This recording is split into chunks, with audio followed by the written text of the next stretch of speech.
Alam mo ba na mawawala na ang ads on Reels, in-stream ads, at performance bonus sa Facebook simula August 31, 2025? Totoo.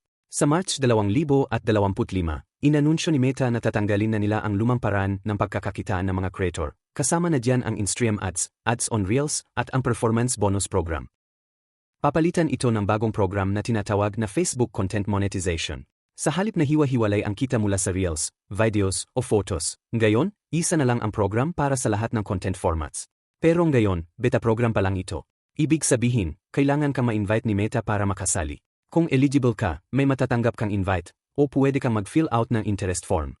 Importanteng paalala, kapag sumali ka na sa bagong program, hindi ka na pwedeng bumalik sa lumang ads on Reels o bonus program.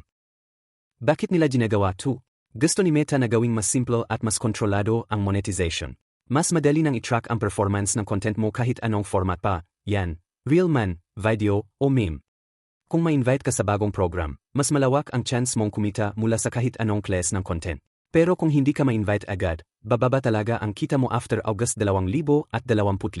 Kaya habang maaga pa, i-prepare mo na ang sarili mo. Anong dapat mong gawin ngayon? Mag-post pa rin ng engaging content. I-follow ang Meta for Creators page. Mag-fill out ng interest form para sa beta. At pinaka-importante, huwag kang umasa sa Facebook lang. Mag-diversify ka. Kung gusto mo pa ng tips para sa creators at small business owners, don't forget to like, share, and subscribe sa Pinoy Pro Tips. Salamat sa panonood, at kita-kits sa next video.